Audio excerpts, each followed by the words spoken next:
Hello everyone, welcome to आम Odia classes. State scholarship Odisha post matric scholarship 2024-25 पिलामानंकर आसीगला scholarship टंका जो मानकर टंका आसी नहीं केबे तांकू स्कॉलरशिप टंका मिलिबो जानिबा को चाहूतिले समस्ते वीडियोटी को लास्ट जाए देखंतु एवं आम यूट्यूब चैनल रे जो पिला माने नुआ छंती चैनल को सब्सक्राइब कर दियंतु जहा फल रे एही टाइप रो स्कॉलरशिप रो इंपोर्टेंट अपडेट आपण माने आम चैनल रे सर्वप्रथमे पाई परिबे। एवं जो पिला माने एजाए आम टेलीग्राम चैनल रे जॉइन होई नांती जल्दी जल्दी जॉइन हो जातु। आपण मैंने सेठी आपणकर डाउट मत डायरेक्ट पचारि पारिबे। टेलीग्राम चैनल लिंक को मु डिस्क्रिप्शन बॉक्स रे दे देछि। तो चलंतु वीडियोटी स्टार्ट करिबा। तो आपण मैंने देखि पारथिबे मु थंबनेल ना करे किछि स्कॉलरशिप रो स्टाटस रो बा स्कॉलरशिप टंकार स्क्रीनशॉट देछि। एठी गोटे पिलार स्कॉलरशिप स्टाटस रो स्क्रीनशॉट देछि आउ एठी गोटे पिला को ऑलरेडी पोस्ट मैट्रिक स्कॉलरशिप मिल सारछि है तार स्क्रीनशॉट देछि जोटा कि आपण मानकर ए मार्च 3 ही मिली आपण माने बुझी पारिले। तो एबे आमे जानिबा आपणकर केतेटी फेज परे आपनको स्कॉलरशिप टंका मिलुछि एवं जो पिला मानकर स्कॉलरशिप टंका आसी नाही तांकर केबे आसीबो। तो आपण मानकु मु प्रथमे कहूची आपण माने रेगुलरली आपण मानकर स्कॉलरशिप स्टेटस चेक करथांतु आ केमिति चेक करबे मु आगे आपण मानकु जणाई दउची। नेक्स्ट आमे देखिबा जो पिलांकर पैसा आसी ना केबे आसीबो। आपण मैंने समस्त देखिपे मुझे स्टेट स्कॉलरशिप पोर्टाल रही।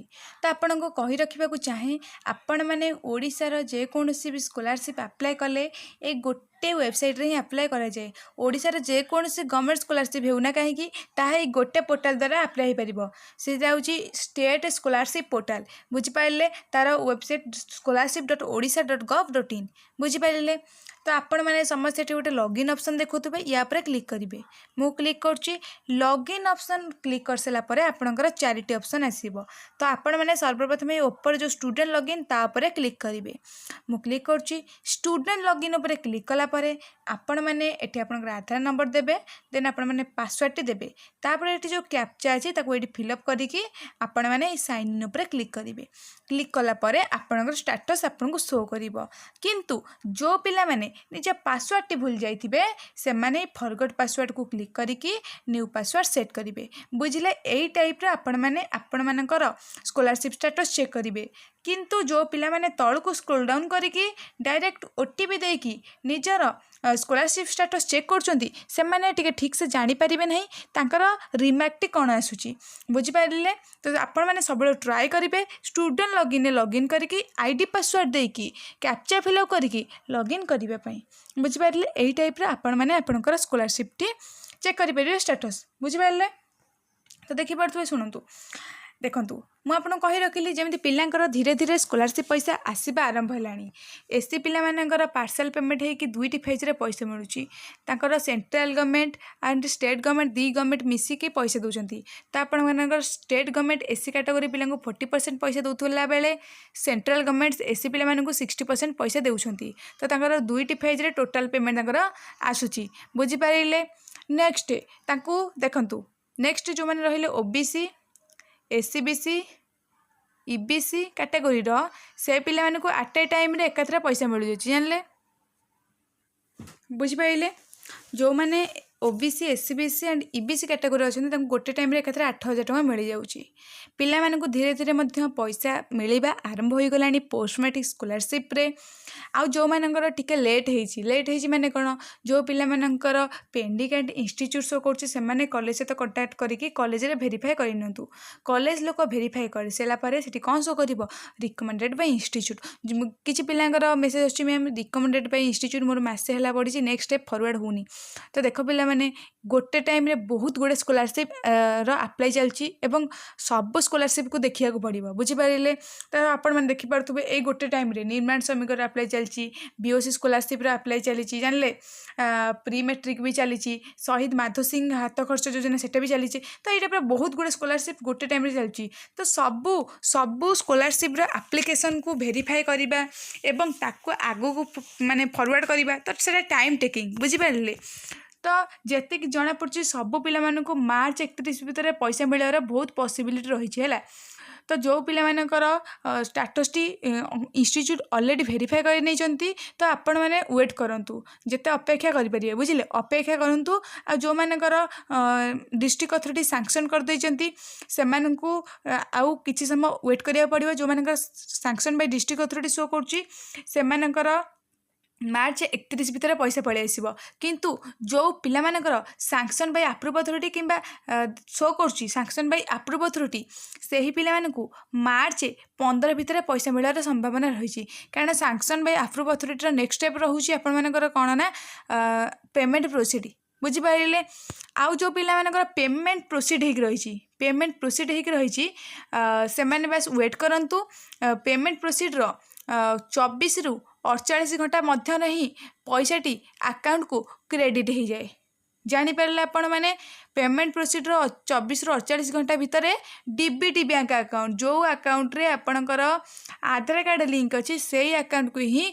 गवर्नमेंट डायरेक्ट पैसाटी पेमेंट पठेबे तो आपण मैंने टिके चेक करदेबे बुझिपारे पोस्ट मैट्रिक स्कॉलरशिप विषय तो बहुत पिलांकर मेसेज आसला मैम मोर स्कॉलरशिप स्टेटस मसला अपडेट नहीं नहीं किसी पिला कहते मैम पेमेंट प्रोसीड अच्छी पेमेंट आसलानी तो देखो पेमेंट प्रोसीड 24 रु 48 घंटा बेले बेले 2-3 दिन भी पड़े जानीपारे तो आपण मैंने वेट करूँ और बारंबार आपण मैंने निज स्टेटस टी चेक करूँ कारण एमती भी बहुत पिला अच्छी तांकर किछि स्टेप गला परे आप्लिकेशन टी किछि कारणवशतः रिभर्ट हो जाइए किंतु से स्टेटस चेक करना जापर ना वन्स जदि आप रिभर्ट हो गला आपण मैंने रिअप्लाई न कले देन आपको टंकाटे मिलबनी बुझिपारे से आपण मानक मु बारंबार कहूँ आपण मैंने रेगुलाली दिन को एटलिस्ट गोटे थर हो आपण मैंने निज स्कॉलरशिप स्टेटस को टिके चेक करूँ चेक कले आपण मैंने जानीपारे आपणकर कौटी किसी भूल भटका अच्छी कि ना जब ठीक ठाक थी नेक्स्ट स्टेप सब फरवर्ड धीरे धीरे हो जाऊँ बुझिपारे तो देखूँ पिला मानू मुझे कौन कहली पिला धीरे धीरे पैसा मिलवा आरंभ हो गला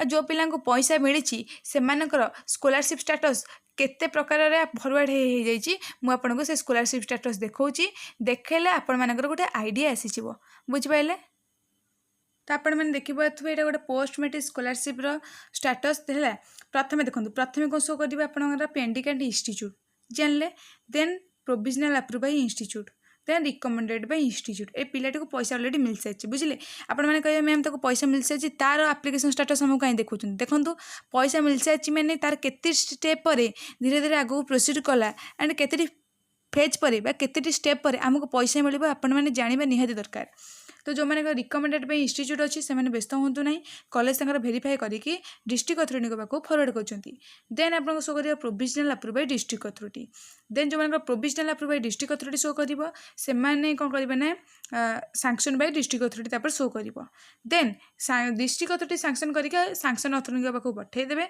तापर सैंक्शन अथॉरिटी कौन करेंगे अप्रूव अथॉरिटी कौन करेंगे ना अप्रूव करेंगे है सैंक्शन बाय अप्रूव अथॉरिटी तो गोटे गोटे पिलांकर कौन है sanction by approve authority car 2 थर का 3 थर का 4 थर एमती शो कर शो कले किसी भी प्रोब्लेम ना आपंकर सैंक्शन बाय अप्रूव अथॉरिटी पर डायरेक्ट स्टेप हो पेमेंट प्रोसीड तो पेमेंट प्रोसीड टाइम रे बहुत पिलांकर 24 रु 48 घंटा भितर पैसाटी क्रेडिट हो जाए बुझिपारे जानले समस्त 24 रु 48 घंटा भीतर पैसा पलि आसे देन लास्ट स्टेप रोचे पेमेंट सक्सेस है जो मैंने ओबीसी होते ईबीसी होते कि एससीबीसी कैटेगोरी होते पेमेंट सक्सेस देखेब बट जो मैंने आमर आपणकर एसी कैटेगोरी होते ये पार्सल पेमेंट सक्सेस देखो है पार्सल पेमेंट सक्सेस देखेले फास्ट आपंकर 40% पैसा मिल जाइए आ 60% पैसा मार्च 31 मध्य पलि आसब जानीपारे तो यहीटा थिला आज आपण मानक गोटे बिग अपडेट तो आशा करछि पिला माने भिडियोटी तुम मानक बहुत इनफॉर्मेटिव हेतिबो बुझिपारलो आ तो भिडियोटी तुम मानक हेल्पफुल हेतिबो समस्ते चैनल को सब्सक्राइब कर दियंतु और सब पिला ट्राई करंतु हम टेलीग्राम चैनल जॉइन हेबा पई हम टेलीग्राम चैनल जॉइन हेले आपण माने आपणकर जो जहाँ भी डाउट अच्छी मते डायरेक्ट से पचारि पारिबे डायरेक्ट पचारले मु आपण मानकु आंसर दे देबी आ टेलीग्राम चैनल लिंक को मु डिस्क्रिप्शन बॉक्स रे देदेची आउ जदि किसी डाउट रहीगला मत कमेंट सेक्शन में पचारि पारिबे कमेंट सेक्शन में सब पिलांकर रिप्लाई देवाक मु चेष्टा करिबी thank you everyone thanks for watching.